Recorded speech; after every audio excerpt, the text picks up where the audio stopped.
a really good tool to have for recovery is one of these. So it's a Duoball, like a peanut kind of thing, and it's really good to use for massage and myofascial release. So a really good one to use here for them is actually getting into the side of the hips, because often with back pain and a few things like that, it's actually around the area around the glutes, and then also coming around to the front here.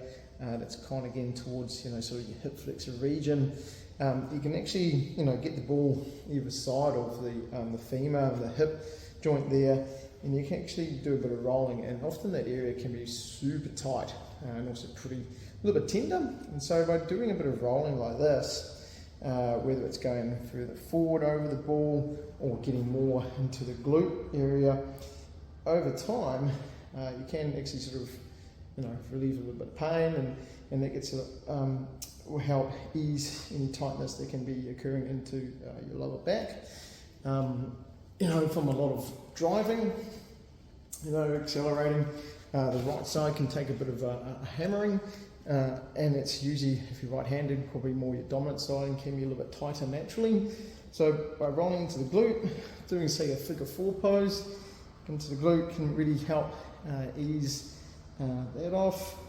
So you can do a little bit of say trigger point release work there, and that's when we put a little bit more time, say sitting on the point, and then slowly kind of easing that arm off. Think of like the muscle kind of like butter or chewing gum. I like to say chewing gum because as you start to move it around, it kind of gets a little bit more elasticity in it, and like the butter term, kind of like sort of bouncing over the ball. And then what will happen is naturally your little sensors will start to switch off and will desensitize, and so it makes it a hell of a lot easier as well for you. So we can also use this into the lower spine. So if I come say in the lower part of the lumbar spine there, I can lie on it. We can do a little bit of rolling back and forward. If that's too intense, we can start with our hands and doing that rolling motion. And then if we want to start incorporating a little bit more mobility work now, think of sinking the hips down over the ball. And then from there, think of tucking the tailbone under you and then pushing the hips towards the ceiling. So think of sinking over the ball, and then pushing the hips up. And then we can go, vertebrae by vertebrae up. So sinking over, hold that, and then pushing the hips up, down, and pushing the hips up. And then we can do that for each vertebrae, and we can kind of get towards your thoracic spine, which will be a little bit harder to do. It kind of might feel like it's sort of taking your breath away, but we can still play the same principle there, sinking the body over it and then push the hips up. From here, we can also use it between the shoulders. So, place it between the shoulder blades there, kind of give myself a bit of a hug.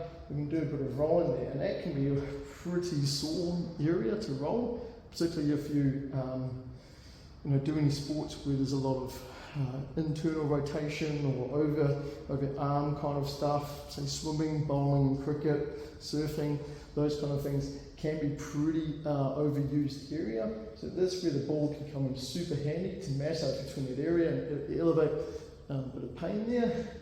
And we can also get in towards your rhomboids and your traps, and we can incorporate a bit of mobility for the shoulders as well. So get stuck in towards the traps there.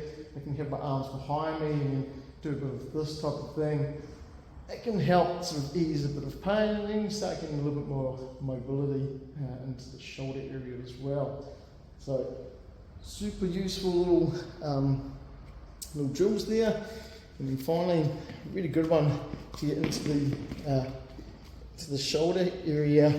Actually, we get sort of towards the armpit, and then get just in behind where the lats are here. And if I'm rolling there, that's usually a pretty sensitive spot.